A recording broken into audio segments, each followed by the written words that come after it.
Hello, my name is Chelsea. I'm the site supervisor at the Treehab Tioga County office. Today my workshop is going to be on professional etiquette. An overview of what we're going to talk about today is what professionalism means, first impressions, punctuality in the work environment, business attire, social etiquette, and social media. I'd like you to take a few seconds to think about what professionalism means to you.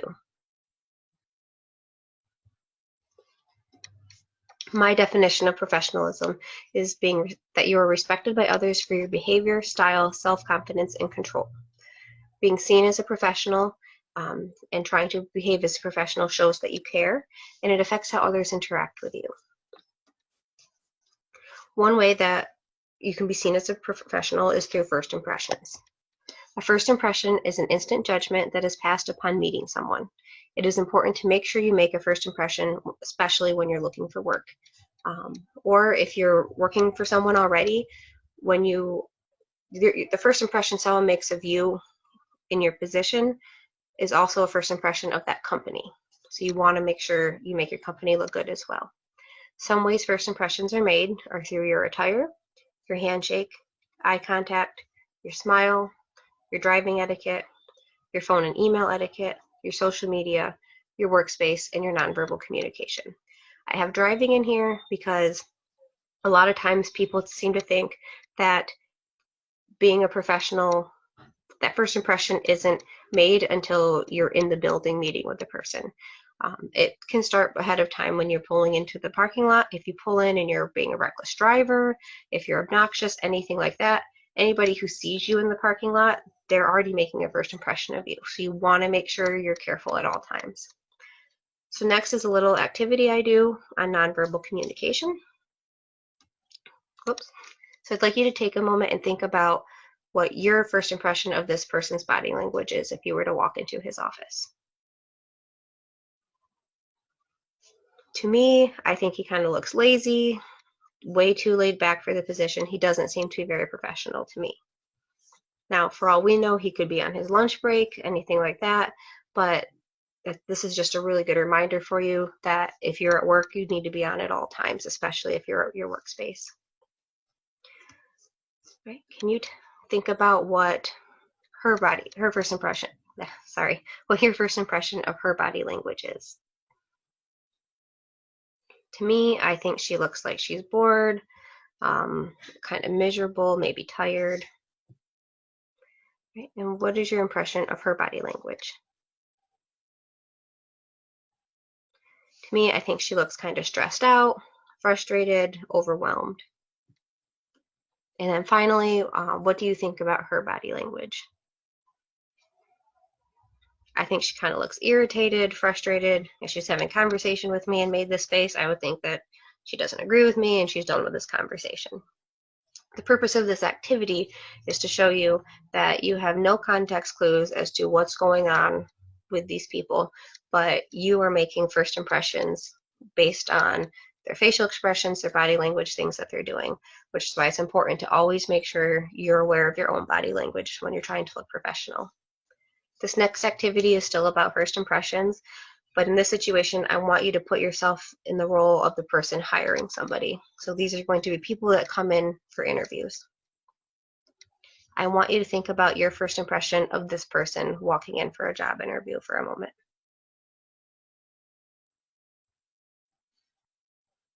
For me, I would not want to hire him based on a first impression. He definitely does not look professional in any capacity. You would never want to show up to an interview looking like this. A shirt with writing is definitely a no-no, especially something like this. Definitely gives me a bad first impression. Right. And then think about this gentleman. If he came in for the job interview, think about your first impressions of him for a moment. For me, based on first impressions, I would want to hire him, especially compared to the first person. He definitely looks professional. He's dressed appropriately. He's shaking my hand.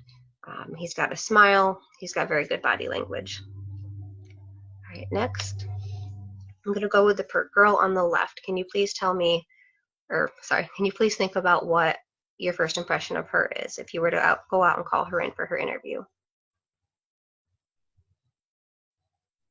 For me, it does not give me a very good first impression. For starters, she's not dressed professional at all. Being on your phone is a major negative. If you're going for a job interview, do not have your phone out at all. Because if I was to come out and see this, my first impression of this person is that I'm going to have a hard time trying to get them off their cell phone while they're working for me. Right, and then what about the lady on our right? Can you think about what your first impression of her is? For me, it's not necessarily a very bad first impression, but she doesn't look very professional. You shouldn't really go to interviews in your jeans. And yes, I understand it would be dependent on the type of job, but we're going for a professional style job. And then finally, oops, your first impression of this person for a job interview. For me, I think she looks very professional. I definitely, based on a first impression, if I had to choose to hire someone, I would hire her.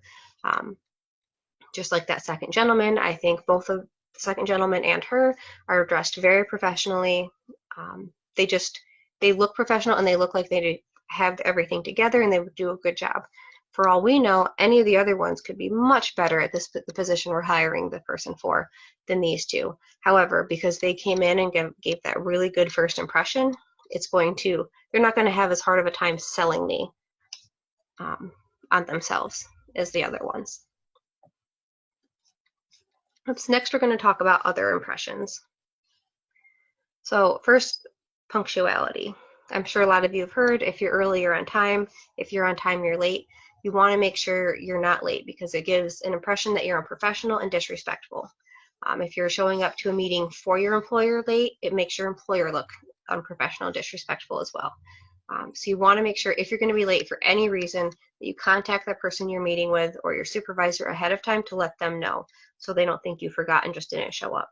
You want to make sure you keep unavoidable delays in mind.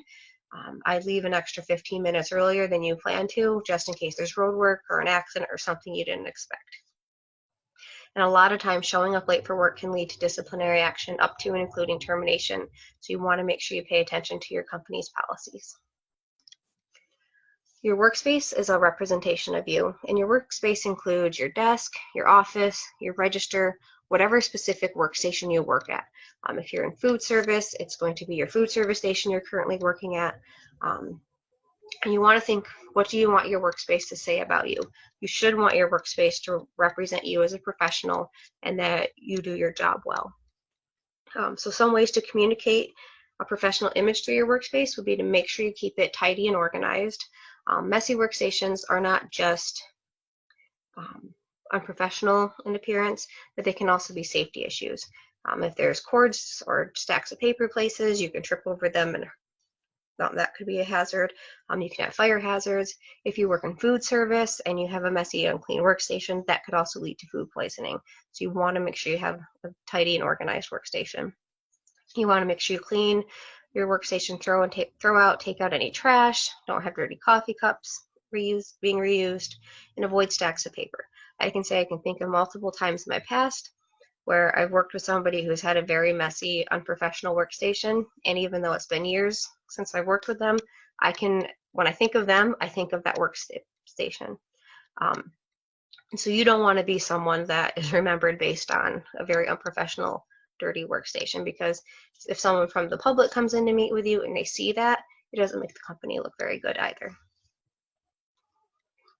So with this activity, I want you to think about your first impression of this workstation if you were to walk over to get help from this person.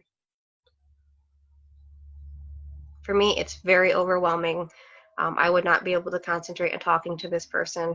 I wouldn't want this person to take on my case to help me with whatever it is I would have gone to them for, because I feel like they might lose my things. Definitely a very negative first impression for me. And then in comparison, I want you to think of your first impression of this workspace. Now, I do know this one's a little unrealistic, very clean. However, something clean like this, for me, is a much better first impression. If I was to walk over, I'd actually be able to talk to this person. I wouldn't be distracted. I feel like they're much more put together, and they would do a much better job. Next thing we're going to talk about is your business attire. Now, I will start with every company is different. You do want to pay attention to dress code. So everything I'm going to give you on business attire today is basically, they're just generals. So generally, these are your don'ts for business attire. You don't want to wear sandals or sneakers, revealing your tight clothing, no jeans, no pants or clothing with holes, no baggy clothing, no gym clothes or sweats. You want to make sure your undergarments are not visible. You don't want to be wearing too much perfume or cologne. Now, you don't want to smell bad either, but having too strong of perfume or cologne can be distracting. It can also make some people sick, so you want to be careful of that. You also want to be careful not to have too much makeup on. That can also be distracting. But make sure your hair is not messy, that it's cleaned and well done. Again, just like the too much makeup, loud jewelry can become very distracting, so be careful with that. Visible tattoos and body piercings.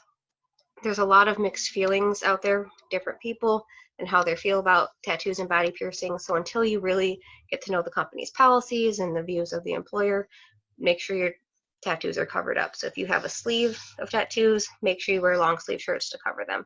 Just do your best to cover as many as you possibly can. If you have facial piercings, I would take them out, put spacers in, anything like that, so they're not really noticeable right away until you know the company's policies. And then ungroomed facial hair. You want to make sure your facial hair is properly groomed and that you look professional this way.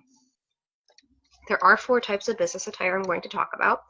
There's professional, business casual, casual, and then uniforms.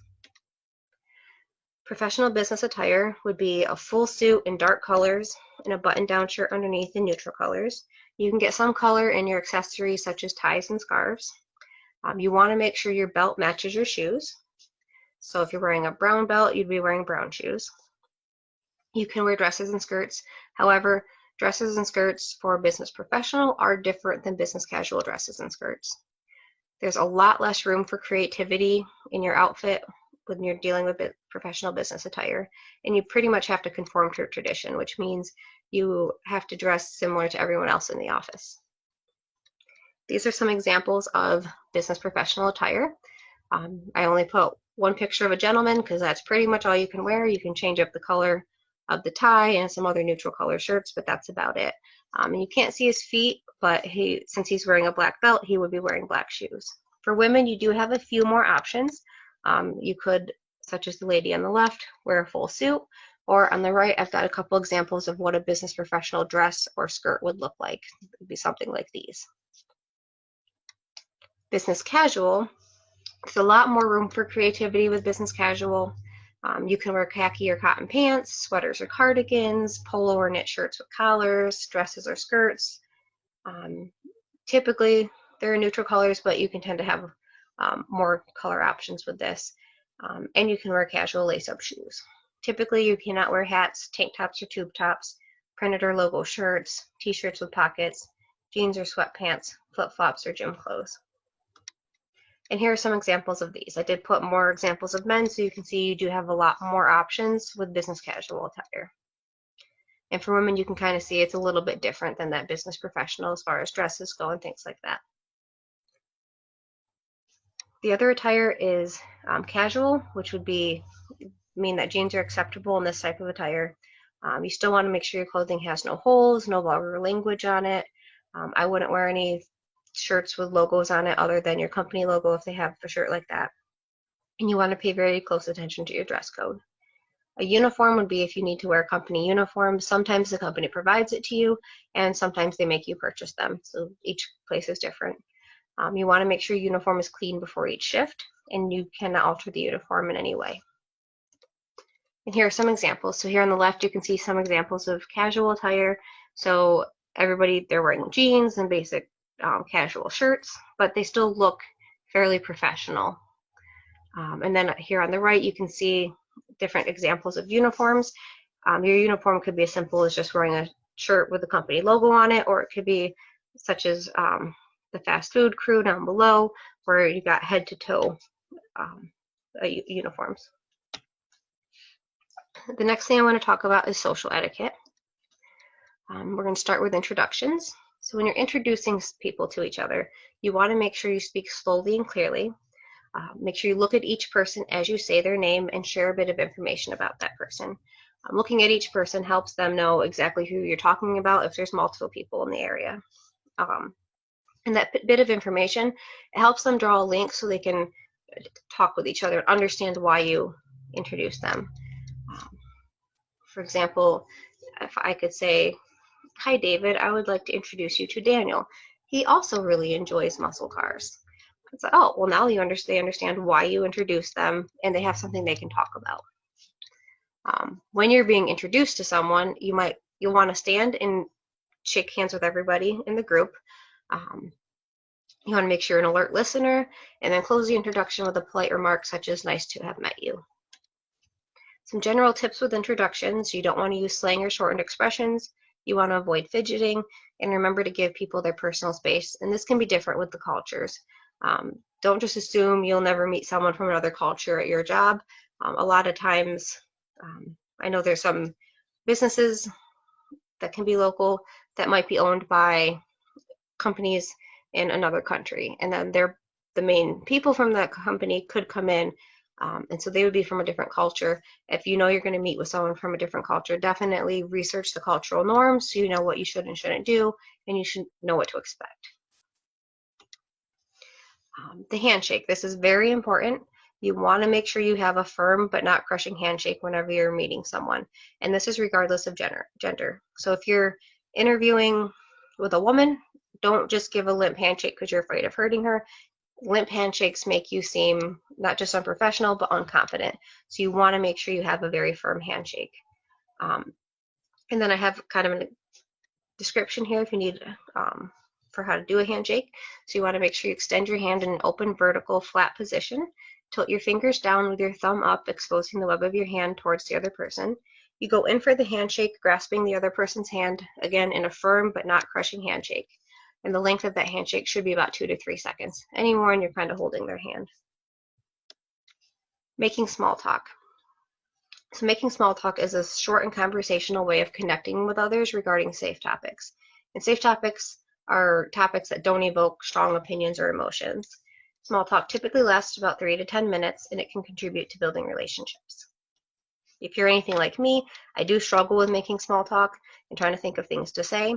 So to prep yourself, you can use this acronym, LIFE. So L stands for location. So be where have you been, where have they been, where are you going, where are they going, vacations you've been on, places you've lived, things like that. Yours are their interests and hobbies, family and friends, and then experiences. I will say with family and friends, you want to be kind of careful with this if you're making small talk with someone that you'd want to work for. So someone that could be interviewing with you, you're networking and you're meeting an employer, I'd steer clear talking about family and friends, mostly because employers cannot ask you about your marital status, if you have kids, things like that in an interview, because that's illegal for them to use. However, if you just offer this information to them, then they already have it. So I would steer clear of that. And friends, I'd steer clear of that as well, just because if you are friends with somebody or your relative works for the company, be careful name dropping, just because if they're not very well liked by the company, it could be a negative representation for you. So any other situation you want to make small talk, I think that's a great topic to discuss, just not when you're talking about looking for employment. Some general tips for making small talk. If there's a group of people, you want to make sure you're talking to everyone, not just looking at one person, making that person feel uncomfortable. Allow ample time for the conversation to finish, so don't bring up a topic that could take longer than you have. Make sure you're prepared, so think about topics you can bring up ahead of time.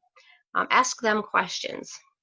If you're asking questions, you're keeping them talking, which means you don't have to talk as much. But don't ask a question you're not prepared to answer as well. Make sure you smile, keep it short and conversational, avoid any risky topics. Make sure you listen more than you talk. And some silence is okay, but they say after 3 seconds of silence, people start to get uncomfortable. And then avoid negativity, definitely. This is a major one. If you're making negative comments about yourself or the event you're at or anything negative, it just makes you seem like a negative person, and that's not very professional. Some topics you want to avoid would be politics, religion, any other controversial topics, negative personal comments, marital status, and then providing or asking for too much information about yours or their personal lives. Next topic is electronic etiquette. You want to make sure you maintain a professional image no matter which medium you use, whether it's telephone, cell phone, voicemail, and email. I will say I separate telephone and cell phone in this because I consider telephone to be like your work phone, and then your cell phone to be either a work or personal cell phone. So for the telephone, you want to make sure you use proper greetings and closings. If you're not sure how you should answer the phone at work, then you should talk to your supervisor and find out how they prefer you to answer the phone. Make sure you monitor your tone of voice. I always suggest smiling while you're talking because it makes you sound happier, and it really helps with your tone of voice. You want to make sure you identify yourself and speak clearly. Avoid chewing gum, eating, or drinking. Don't place people on hold for extended periods of time. If you know they're going to be on hold for a while, let them know and see if they would like a call back. And make sure you give the call your full attention. If you're anything like me, sometimes I tend to answer the phone while I'm reading an email and then realize I have no idea what the person on the phone said, and I have no idea what the email said, and I have to ask them to repeat themselves. It's not very professional, so make sure you give your call the call your full attention. Your cell phone. So whether it's your personal cell phone or you have a cell phone for work, you want to make sure you're aware of your surroundings and find a private area if possible. If you have a lot of noise in the background, it can make you seem unprofessional. You want to make sure you avoid lengthy personal calls during business hours. A lot of employers won't allow you to use your cell phone at all, so you need to make sure you pay attention to the policy. When you're at work, I'd put my phone on mute or vibrate. Keep conversations brief and to the point. And then as a safety precaution, I always suggest don't walk and text. Your voicemail, whether it's personal or business, you want to make sure you speak slowly and clearly, state your name, number, and reason for calling. And if you're calling for work, make sure you state your organization. And then I always suggest giving your telephone number either at the beginning and the end of the message, or at least twice at the end. This way they don't have to repeat your entire message if they didn't hear your phone number the first time. And then make sure, as far as your personal voicemail, make sure you always have a personal voicemail set up, especially when looking for work. I used to be an HR manager, and it was very frustrating when I try to hire people or call them in for an interview, and they don't answer. I can't leave a voicemail because they don't have a voicemail set up, or their voicemail box is full. And then they don't know who called them, and so they miss out on a job. I'm only going to call so many times before I throw the application out at that point. And then also make sure your voicemail is professional. It's either just your name or your phone number, but you don't want to have music playing, or one thing that always frustrated me was calling somebody for an interview, and then their voicemail is that where they say hello and it sounds like you're talking to someone, and then you find out it was a joke and it's a voicemail. I understand that can seem funny, but when it's a professional HR manager trying to call you for an interview, it doesn't make you seem professional, and it frustrates them. So definitely when looking for work, have a professional greeting. And then be careful of your ringback tones. You don't want unprofessional music playing for your ringback tones. For work, you want to make sure you do have your voicemail set up as well. Make sure it's professional greeting. If you're going to be away on vacation or out of the office for any period of time, make sure you put that availability in your voicemail so people understand that they won't be getting a call back from you right away. Your email. For your personal email, make sure you avoid questionable usernames. I've seen multiple occasions where people have lost out on jobs just because they had a very unprofessional email. So if you have one, I'd create another one that may just have your name and like a number or something like that. You want to make sure you proofread and spell check your emails before sending them. Avoid all caps so it doesn't look like you're shouting. You don't want to overuse punctuation. You want to make sure you're using appropriate grammar. It's because email is not text. You don't want LOL or any of those types of abbreviations. You want to make sure you copy others who may be impacted, which would be the CC option. So for example, if I'm going to send someone an email and I want my boss to see that, then I would copy her on that email. She would know as being copied on it that she doesn't have to act on the email. She just needs to be aware that the email was sent. However, if somebody is put in the to column, then they know they should probably have to act on this email. There's also a BCC option, which is the blind copy. This would be if you blind copy someone, the person you're sending it to won't see that the person was copied into the email. One reason you could use this would be if you're sending a mass email to people and you don't want them all to see each other's emails, you could blind copy everyone. The only problem with this would be if the person hits reply all, then technically they're replying to everybody that was blind copied as well. You want to make sure you're prompt in your replies, and then set up an out of the office message when it's appropriate. So if you're going to be on vacation for a week, you can set up an automatic reply. So if someone sends you an email, your email automatically sends them this reply, letting them know that you're out of the office and who to contact in the meantime. This way they understand they're not getting an email from you right away. Doors and elevators. This is included to really stress, just like with the driving, that you're always being evaluated as being a professional, not just when you're meeting with somebody. So you want to make sure you use common courtesy and hold open doors for others, do the handoff if necessary, avoid blocking doorways, for example, having a conversation while you're holding on to a doorknob or standing in the middle of the doorway talking with somebody. Use common courtesy with elevators, allow others to exit before you attempt to enter, press buttons for others if requested, and don't do the desperate grab. If you don't know what that is, that's when you go running for the elevator as it's starting to close, asking them to hold the elevator. It's very unprofessional. Just wait for the next elevator. And then remember that you always need to be polite and make a good first impression. Social media is our last topic. 1 in 10 job seekers between the ages of 16 and 34 have been rejected for a job because of something they posted on their social media profiles. Employees can be terminated for content on their social media. For example, if I was to post confidential information about a client on my social media, then I would be terminated from my job. I could also be terminated if I'm posting negative comments about my employer as well. And employers can look you up on social media before hiring you or interviewing you, so you want to make sure that it's professional, because at that point it becomes their first impression of you rather than the interview itself.